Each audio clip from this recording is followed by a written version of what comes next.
Hello everyone. Communication systems के gate lecture part 18 में आप सबका स्वागत है। अगर आपने इस लेक्चर सीरीज़ के प्रीवियस लेक्चर्स नहीं देखे हैं तो आप उन्हें पहले देख लीजिए, और अगर अब तक आपने हमारे चैनल को सब्सक्राइब नहीं किया है तो सब्सक्राइब करके बेल आइकन पर क्लिक कर लीजिए।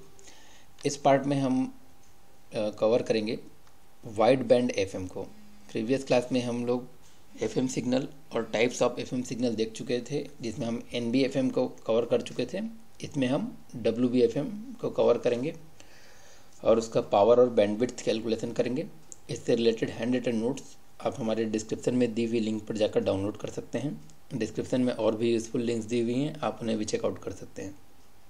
तो वाइड बैंड एफएम को समझने से पहले हमें बेसल्स फंक्शन को जानना ज़रूरी है। तो सबसे पहले हम देख लेते हैं बेसल्स फंक्शन क्या होता है। ठीक है, इन मैथमेटिक्स बेसल फंक्शन का जो डेफिनेशन को रिप्रेजेंट हम कर सकते हैं इस तरह से, J N X is equal to 1/2 pi integration of -पाई to pi E to the power J X sine theta minus N theta D theta. ये होता है बेसल फंक्शन का मैथमेटिकल रिप्रेजेंटेशन। इस बेसल फंक्शन की बहुत सी प्रॉपर्टीज़ होती है, जैसे जब एज एन की value increases then J N X decreases. ठीक है, जैसे जैसे ये एन यहाँ पर लिखा हुआ है, इस एन की वैल्यू अगर इंक्रीज़ करती है तो जे एन एक्स की वैल्यू क्या होती है, डिक्रीज़ होती है। ओके, और भी प्रॉपर्टीज़ होती हैं लाइक जैसा कि हम देख सकते हैं कि J N X is equal to -1 to the power N J minus N X. इसका मतलब क्या है, जो ऑड नंबर ऑफ नेगेटिव है वो नेगेटिव होंगे। मीन्स जैसे जे -1 एक्स इक्वल टू क्या होगा, -J1 एक्स, और जे -2 एक्स इक्वल टू क्या होगा, -2 है तो -1 to the power 2 means plus हो जाएगा वो, तो यहाँ पर आ जाएगा आपका J2 X. Similarly J -3 X equal to क्या होगा, -J3 एक्स, और क्या होगा जे -4 इक्वल टू प्लस आ जाएगा, फिर यहाँ पे इक्वल टू केवल J4 एक्स होगा। ठीक है, तो ये प्रॉपर्टी आपकी ये कहती है। ठीक है, और जो सेकंड प्रॉपर्टी है वो क्या है, जे एन स्क्वायर एक्स। ठीक है, up to -infinity to infinity, अगर इसे हम लोग ऐड करें जे एन स्क्वायर एक्स को तो इसकी वैल्यू क्या होगी, 1। ओके, तो -इन्फाइनाइट से इन्फाइनाइट तक इसे ऐड करें तो इसकी वैल्यू 1 होगी। ये प्रॉपर्टीज़ का यूज़ हम जब हम कैलकुलेट करेंगे डब्ल्यूबीएफएम के स्पेक्ट्रम तब यूज़ होगा। ठीक है, तो हमें ये दोनों ध्यान में रखने हैं, और ये भी ध्यान में रखना है कि as N increases J N decreases. Okay, तो बेसल फंक्शन के फॉर्म में हम WBFM wide band FM signal का जो इक्वेशन है उसे रिप्रेजेंट कर सकते हैं कुछ इस तरह, S T equal to A C summation of N equal to -infinite to infinite J N beta cos 2 pi F C plus N F M into T. Okay, here beta is the, यहाँ beta क्या है, modulation index है। ठीक है, तो इस तरह से हम रिप्रेजेंट कर सकते हैं वाइड बैंड एफएम सिग्नल के इक्वेशन को बेसल्स फंक्शन के फॉर्म में। तो देखिए क्या है, समेसन है, अभी कहाँ से कहाँ तक, -इन्फाइनाइट से +इन्फाइनाइट तक। तो इसे जब हम एक्सपेंड करें तो हमें क्या किस तरह से मिलेगा, देखिए इसे एक्सपेंड करें तो 0 पर क्या मिल जाएगा, A C J 0 beta cos 2 pi F C T. यहाँ पर 0 होगा तो n वाला टर्म यहाँ पे 0 हो जाएगा, तो क्या आ जाएगा cos 2 pi F C T. फिर -इन्फाइनाइट से इन्फाइनाइट है तो 1 के लिए क्या मिल जाएगा, A C J1 beta cos 2 pi F C plus n की जगह में यहाँ पे 1 आ जाएगा, तो F C plus F M T. Similarly चूँकि -इन्फाइनाइट से इन्फाइनाइट है तो 1 है तो यहाँ पे -1 भी होगा, ए सी जे -1 बीटा cos 2 पाई एफ सी -1 हो जाएगा यहाँ पे, तो माइनस FMT। सिमिलरली 2 हो जाएगा और सिमिलरली -2 हो जाएगा, और ऐसा सोन चलेगा 3 -3 पूरा अप टू इन्फाइनाइट तक इस तरह से एक्सपेंशन हो जाएगा। ठीक है, अब इस एक्सपेंडेड फॉर्म को अगर हम स्पेक्ट्रम में ड्रॉ करना चाहें तो जो इसका स्पेक्ट्रम होगा वो किस तरह से दिखेगा, चलिए देख लेते हैं। इसके स्पेक्ट्रम में क्या क्या चीज़ें हैं, देखिए पहला तो ये कैरियर है, जो पहला ये जो सिग्नल दिख रहा है ये क्या है, this is the carrier A C J not beta cos 2 pi F C T, और इसका एम्पलीट्यूड कितना है, ए सी जे नॉट बीटा ठीक है। तो कैरियर को रिप्रेजेंट करेंगे और F C plus F M means upper side band, F C minus F M means lower side band, F C plus two F M means again upper side band, F C minus two F M means lower side band. तो carrier होगा और infinite number of upper and lower side band होंगे जिनका amplitude कितना होगा, ये जो इसके फ्रंट पार्ट है दिस इज एम्पलीट्यूड, ठीक है। तो देखते हैं इसका स्पेक्ट्रम।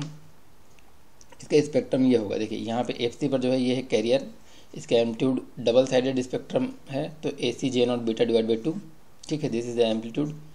सिमिलरली J1 वाला जो था वो क्या था, F C plus F M पे था, तो A C J one beta by 2, F C plus 2 F M पर ए सी जे2 बीटा बाई 2, और सिमिलरली ऐसा ये इन्फाइनाइट तक चलेगा, ठीक है, F C plus 3 F M, F C plus 4 F M infinite तक। और इसके नेगेटिव में भी क्या होगा, F C minus F M. और देखिए यहाँ पर क्या है, इसका एम्पलीट्यूड है F C plus minus F M पर, देखिए F C minus F M, इस पर इसका एम्पलीट्यूड कितना है, ए सी जे माइनस 1 बीटा। और अभी हम लोगों ने जो प्रॉपर्टीज से देखा है, प्रॉपर्टीज़ क्या है, J minus 1 X equal to minus J1 X, तो इसे हम लोग लिख सकते हैं ऐसा माइनस ए सी J1 बीटा, ठीक है। तो इसलिए ये क्या है, यहाँ पर जो ये एम्पलीट्यूड है ये क्या हो जा रहा है, नेगेटिव में आ रहा है, माइनस में आ रहा है नेगेटिव साइड में J1 बीटा। और जो F C minus 2 F M पर होगा वो क्या -2 है, तो J minus 2 X equal to क्या होगा, केवल J2 एक्स, क्योंकि -1 टू द पावर 2 करेंगे तो 1 हो जाएगा, तो ये वाला एम्पलीट्यूड क्या होगा, पॉजिटिव में हो जाएगा। सिमिलरली जो F C minus 3 F M पर क्या होगा, अगेन नेगेटिव में आएगा, ठीक है, कुछ एम्पलीट्यूड। और F C plus 4 F M पर क्या होगा, अगेन पॉजिटिव में आएगा। तो इस तरह से इन्फाइनाइट तक जाएगा, ठीक है, नेगेटिव साइड में इन्फाइनाइट तक। तो इस तरह से अगर हम देखें तो इसमें हाँ, और एक चीज़ और देखना है यहाँ पे, देखिए इसका एम्पलीट्यूड क्या है, सबसे ज़्यादा है, फिर इसका एम्पलीट्यूड J1 वाले का थोड़ा कम है, फिर इसका थोड़ा और कम है, इसका कम है, इसका कम है।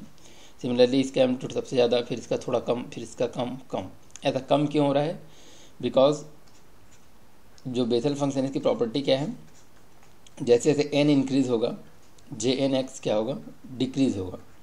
तो जैसे जैसे n इंक्रीज़ हो रहा है means F C plus N F 1 F M 2 F M, N increase हो रहा है 1 2, ठीक है, पहले यहाँ 0 था n, यहाँ पे 1, यहाँ पे 2। तो जैसे जैसे n इंक्रीज़ हो रहा है Jn x क्या होगा, डिक्रीज़ होगा। इसलिए जैसे जैसे आगे बढ़ रहे हैं हम लोग, इसका एम्पलीट्यूड क्या हो रहा है, कम होते जा रहा है, ठीक है। जैसे जैसे हम लोग आगे बढ़ रहे हैं फ्रिक्वेंसी में Jn x में, उसका एम्पलीट्यूड क्या हो रहा है, डिक्रीज़ होता जा रहा है, ठीक है। तो आई होप आपको ये स्पेक्ट्रम समझ में आया होगा। इस स्पेक्ट्रम का एनालिसिस करें तो हमें इसमें जैसा समझ में आ रहा है कि इस स्पेक्ट्रम में इनफाइनाइट नंबर ऑफ कैरियर है और infinite number of upper and lower side band है। हेंस आइडियली इसकी बैंडविड्थ कहें, आइडियली जो इसकी बैंडविड्थ होगी वो इनफाइनाइट होगी, क्योंकि आइडियली क्या है, इसमें infinite number of upper side band और infinite number of lower side band है, ठीक है। बट प्रैक्टिकल बैंडविड्थ कैलकुलेट करने के लिए हम कार्सन्स रूल का यूज़ करेंगे, वो आगे देखते हैं, ठीक है। जैसे ये मैंने आपको बता चुका है, amplitude of spectral component depends on the Bessel's function coefficient Jn beta which decreases as n increases, so the amplitude spectral component also decreases on both side of the carrier, ठीक है। नेक्स्ट जो career का amplitude है, जो career का जो amplitude है वो किस पे डिपेंड कर रहा है, कैरियर का एम्पलीट्यूड कितना था हमारे पास, ए सी जे नॉट बीटा था, तो कैरियर का एम्पलीट्यूड डिपेंड कर रहा है J नॉट बीटा पर, ठीक है, और मॉड्यूलेशन इंडेक्स बीटा पर, ठीक है। तो J नॉट बीटा का जो स्पेक्ट्रम होता है वो कुछ इस तरीके से होता है, उसका जो वैल्यू वेरी करती है बीटा के हिसाब से। अगर ये J नॉट बीटा है तो बीटा के अकॉर्डिंग जो वैल्यू वेरी करेगी वो कुछ इस तरह से होती है, 1 फिर 2.4 ऐसा। तो जैसा कि हम देख रहे हैं जो कैरियर का एम्पलीट्यूड है वो किस पर डिपेंड कर रहा है, बीटा पर। तो जैसे पॉइंट देख पा रहे हैं, पॉइंट 2.4, 5.5, 6, 8.6, 11.8, इन पॉइंट्स पर क्या होगा, इन पॉइंट्स पर जे नॉट बीटा की वैल्यू क्या है, 0 है। तो इन पॉइंट्स पर आपका कैरियर का एम्पलीट्यूड कितना होगा, carrier amplitude equal to 0, means for beta equal to 2.4, 5.5, 8.6 और 11.8, और दिस पॉइंट्स पर कैरियर एम्पलीट्यूड की वैल्यू क्या होगी, 0 होगी। क्यों होगी, क्योंकि इन पॉइंट्स पर जे एन बीटा की वैल्यू 0 होती है और कैरियर का जो एम्पलीट्यूड है वो क्या होता है हमारा A C J not beta, तो कैरियर का एम्पलीट्यूड भी क्या होगा, 0।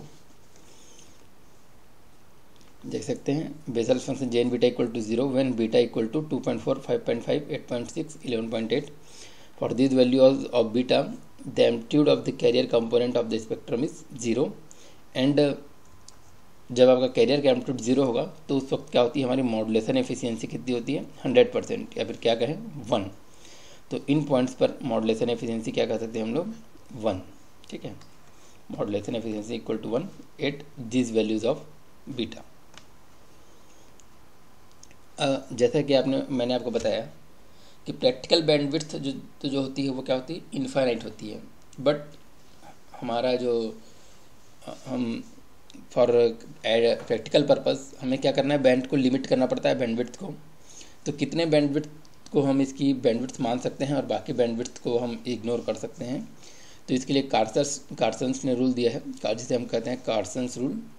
According to Carson's rule only beta plus 1 upper side band and lower side bands along with the carrier have significant magnitude and the contains 99% of total power। तो कॉर्सन्स के rule के हिसाब से beta plus 1 upper side band और beta plus 1 upper and lower side band and carrier, ठीक है, ये जो होते हैं क्या करते, इसको अगर हम कैरियर के साथ मिला दें तो वो हमें टोटल सिग्निफिकेंट मैग्नीट्यूड और टोटल जो कैरियर का पावर होगा, टोटल जो मतलब सिग्नल का पावर होगा उसका 99% ऑफ पावर दे देते हैं। तो हम उतने पावर को ही कंसिडर करते हैं कि अगर हमें 99% तक पावर वहाँ पर मिल जा रही है तो हम केवल उतना ही सिग्नल कंसिडर करते हैं और बाकी को हम लोग क्या कर सकते हैं, बैंड लो पास फिल्टर लगा के हम बाकी को ब्लॉक कर सकते हैं। तो हमें क्या मिलेगा, बैंडविड्थ मिल जाएगी, जितना ऐसी बैंडविड्थ मिल जाएगी जिसमें हमारा 99% ऑफ टोटल पावर रहेगा। तो उसे ही हम क्या मान लेंगे, that is the practical bandwidth of WBFM signal. तो अगर मैं इसका एक एग्जांपल बताऊं, जैसे कि लेट सपोज हमारे पास बीटा इक्वल टू 2 है, ठीक है, मॉड्यूलेशन इंडेक्स इक्वल टू 2 और ये this is the let suppose mod of WBFM जो स्पेक्ट्रम है उसका मैग्नीट्यूड स्पेक्ट्रम ये है, ठीक है। केवल इसमें हम लोग मॉड देख रहे हैं, ये negative side positive side negative side ऐसा नहीं देख रहे हैं, सबको positive side let suppose consider कर रहे हैं। तो बीटा इक्वल टू अगर 2 है तो कार्सन्स रूल के हिसाब से beta plus 1 means 3 upper side band and 3 lower side band and carrier. तो देखिए FC plus FM 1 upper side band, FC plus 2 FM 2 upper side band, FC plus 3 FM 3 upper side band, carrier और 3 lower side band, ठीक है। ये minus FC minus ये होगा, ठीक है। तो यहाँ से यहाँ तक हमारे क्या होगी, केवल ऐसी सिग्नल होगी जो कंटेन करेगी 99% ऑफ टोटल पावर। तो इसी में हमको क्या करना है, कैलकुलेट करना है बैंडविड्थ। बाकी सारे जो सिग्नल्स होंगे इसके हायर सिग्नल्स उसको हम लो पास फिल्टर लगा के इग्नोर कर सकते हैं, ठीक है, ब्लॉक कर सकते हैं और इसी में हम बैंडविड्थ कैलकुलेशन करेंगे। तो इस हिसाब से बैंडविड्थ कैलकुलेट करें तो यहाँ पर हम देख सकते हैं bandwidth equal to highest frequency component कितना है, FC plus 3 FM minus lowest frequency component FC minus 3 FM, ठीक है। तो यहाँ पे क्या आ जाएगा, इक्वल टू 6 FM, ठीक है। यहाँ पे देख सकते हैं यहाँ पर भी 6 FM आया है। तो इसको हम ऐसा लिख सकते हैं, जब बैंडविड्थ देखिए जब बीटा 2 था तो हमें कितना मिला 6 FM means beta plus 1 into 2 FM, ठीक है।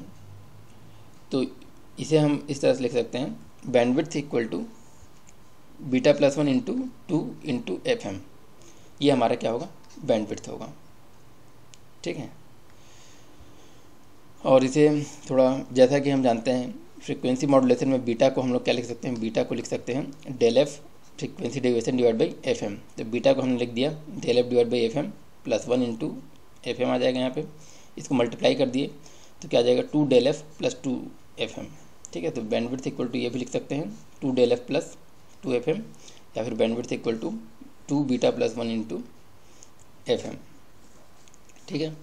तो ये हमें क्या देगा, bandwidth of the wide band FM signal. Next power calculation करें तो पावर कैलकुलेशन जैसा कि हम लोग अब तक करते आए हैं कि power total power equal to क्या होता है, carrier power plus side bands power. तो कैरियर पावर इसका निकालें, कैरियर पावर कैसे निकालते हैं, V R M S square divide by R. तो इसका जो एम्पलीट्यूड है कैरियर का वो क्या था, कैरियर का एम्पलीट्यूड हम लोग अभी अभी देखा ए सी जे नॉट बीटा ये था, ठीक है। तो ये तो पीक वैल्यू है, तो इसका आर एम एस वैल्यू निकालने के लिए डिवाइड बाई रूट टू किया, डिवाइड बाई रूट टू और डिवाइड बाई आर, तो इसका स्क्वायर, तो हमें मिल गया A C square J not beta square divide by 2r। तो ये हो गया कैरियर का। सिमिलरली अपर साइड बैंड और लोअर साइड बैंड का निकालें तो F C plus F M पर जो एम्पलीट्यूड है उसको निकाल लिया हम लोगों ने, F C minus F M पर जो एम्पलीट्यूड है उसको निकाल लिया, ठीक है। दोनों को ऐड कर दिया तो हमें फर्स्ट जो F C plus F M वाला का जो upper side band lower side band का जो पूरा पावर है वो ये मिल गया, ठीक है। सिमिलरली हमने सेकेंड अपर साइड बैंड और लोअर साइड बैंड के लिए निकाला, ठीक है। सेकेंड अपर साइड बैंड और लोअर साइड बैंड के लिए निकाला तो हमें क्या मिल गया, A C J two beta divide by 2r, A C J two beta divide by 2r, इन दोनों को ऐड कर दिया तो सेकेंड अपर साइड बैंड और लोअर साइड बैंड के लिए जो टोटल पावर है वो मिल गया, ठीक है। फिर क्या करना है, ऐसा तो इन्फाइनाइट तक है, F C plus 3 F M है, F C minus 3 F M है, 4 एफ एम है, अप टू इन्फाइनाइट तक है। तो हमने क्या किया, सबको फिर ऐड किया, तो ऐड किया तो हम ऐसे लिख सकते हैं total power equal to A सी, देखिए सब में क्या कॉमन है, ए सी स्क्वायर डिवाइड बाई यहाँ पे तो आर है, यहाँ पे अच्छा इन यहाँ पे अगर 2r लिख सकते हैं अगर हम केवल F C plus F M के लिए लिखें, ठीक है। तो एफ सी इन सबसे कॉमन क्या निकाल लिया, A C square divide by 2r common निकाल लिया, ठीक है। और summation of n equal to minus infinite से इन्फाइनाइट, और देख सकते हैं यहाँ पे क्या है जे टू स्क्वायर, ठीक है। तो माइनस इन्फाइनाइट से infinite J N square beta, ठीक है, ये लिख लिया। तो अगर आपको बेसल्स फंक्शन की सेकंड प्रॉपर्टी जो हमने इस लेक्चर के सबसे शुरुआत में पढ़ी थी वो याद है, तो वो क्या थी कि summation of n equal to minus infinite to infinite J N square X equal to क्या होता है, 1 होता है। तो ये जो पार्ट है इस पार्ट की वैल्यू क्या हो जाएगी, बेसल्स फंक्शन की प्रॉपर्टी के हिसाब से 1। तो हमें टोटल पावर इक्वल टू क्या मिल जाएगा, A C square divide by 2r, total power equal to A C square divide by 2r। तो देखिए ये जो A C square divide by 2r है ये एक्चुअल में है क्या, ठीक है। कैरियर क्या था, कैरियर हम लोग जनरली क्या एज्यूम करते हैं, C T equal to A C cos 2 pi F C T, ये कैरियर एज्यूम करते हैं। तो इस कैरियर का ही मैं अगर आप पावर निकालने बोलूँ तो आपको कैरियर का पावर क्या निकाल सकते हैं, कैरियर पावर इक्वल टू क्या, इस कैरियर का ए C square divide by 2r, ठीक है, डिवाइड बाई 2r। तो ये जो पावर है total power of the F M signal ये क्या है, it is nothing but the carrier power, it is nothing but the carrier power, ठीक है। तो total power of the FM क्या होता है, कैरियर पावर ही होता है। क्यों होता है, क्योंकि देखिए एफएम सिग्नल में क्या है आपका, ये अगर कैरियर है तो कैरियर का क्या होता है, एम्पलीट्यूड जो होता है वो चेंज नहीं होता, एम्पलीट्यूड तो हमेशा कितना रहता है, एसी रहता है, ठीक है। क्या चेंज होता है, उसकी फ्रीक्वेंसी चेंज होती है, ठीक है। फ्रीक्वेंसी मीन्स ये कभी ये स्पेक्ट्रम कभी पास आ रहे हैं कभी दूर आ रहे हैं, तो फ्रीक्वेंसी चेंज होती है लेकिन एम्पलीट्यूड चेंज नहीं होता। और पावर जो होता है, पावर डिपेंड करता है एम्पलीट्यूड पर, तो एम्पलीट्यूड चेंज ही नहीं हो रहा है तो पावर भी क्या होगी, चेंज नहीं होगी एफएम। तो इसलिए फ्रीक्वेंसी मॉड्यूलेटेड सिग्नल का जो पावर होता है वो क्या होता है, वो just as the carrier power होता है, ठीक है। आई थिंक आप समझ पा रहे हैं कि कैरियर का जो पावर होता है वही फ्रीक्वेंसी मॉड्यूलेशन सिग्नल का पावर इसलिए होता है क्योंकि मॉड्यूलेशन में कैरियर सिग्नल का एम्पलीट्यूड चेंज नहीं होता है, केवल फ्रीक्वेंसी चेंज होती है और पावर डिपेंड करता है एम्पलीट्यूड पर। इसलिए एफएम सिग्नल का पावर इक्वल टू कैरियर का power, that is equal to total power A C square by 2r। I think आपको ये लेक्चर अच्छा लगा होगा तो लाइक करना बिल्कुल मत भूलिए। आप हमारे नोट्स डिस्क्रिप्शन में दी हुई लिंक पर जाकर डाउनलोड कर सकते हैं। आपकी कोई सजेशन करी हो तो मेरे कमेंट बॉक्स में लिखकर बता सकते हैं। हमारे फेसबुक पेज को जरूर लाइक कर लीजिए। Thanks again, thank you.